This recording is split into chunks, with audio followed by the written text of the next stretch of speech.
ফের উত্তপ্ত মালদার সুখদেবপুর সীমান্ত। বিজেপির মদতে ভারতীয়দের ফসল চুরি বাংলাদেশি দুষ্কৃতীদের। প্রতিবাদ করে আক্রান্ত ভারতীয়রা। আর এই নিয়ে সীমান্তে ব্যাপক উত্তেজনা।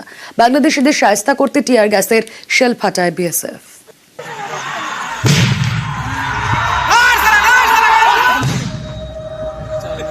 আবারও ভারত বাংলাদেশ সীমান্তে উত্তেজনা, আবারও সেই মালদার সুখদেবপুর।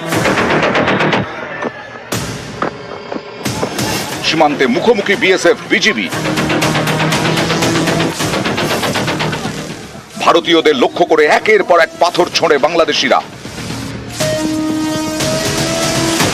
শনিবার সকাল সকাল মালদার সুখদেবপুরে তুলকালাম।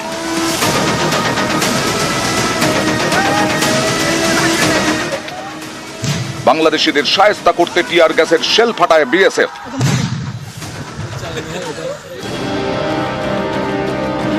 গত 2 সপ্তাহ ধরে সীমান্তে বারবার উস্কানি দিয়েছে বাংলাদেশ। এ নিয়ে দফায় দফায় উত্তপ্ত হয়েছে মালদার সুখদেবপুর। এরই মাঝে কাঁটাতারহীন সীমান্ত পেরিয়ে ভারতে ঢোকে বাংলাদেশি দুষ্কৃতীরা।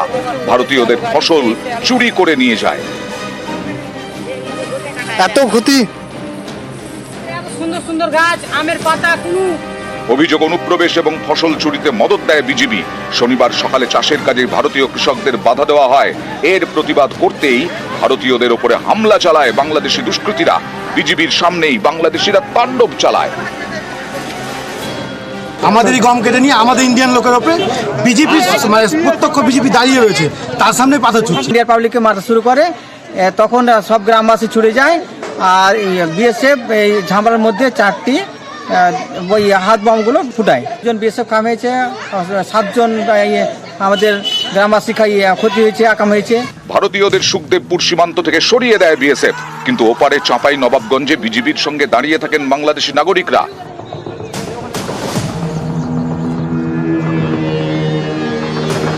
গত অগস্ট থেকে উত্তপ্ত বাংলাদেশ। ওপারে সংখ্যালঘু নির্যাতন চরমে উঠেছে। পুরোহিত খুন, মন্দিরে লুট, বৌদ্ধদের মিছিলে হামলার মতো ভুরি ভুরি অভিযোগ উঠেছে।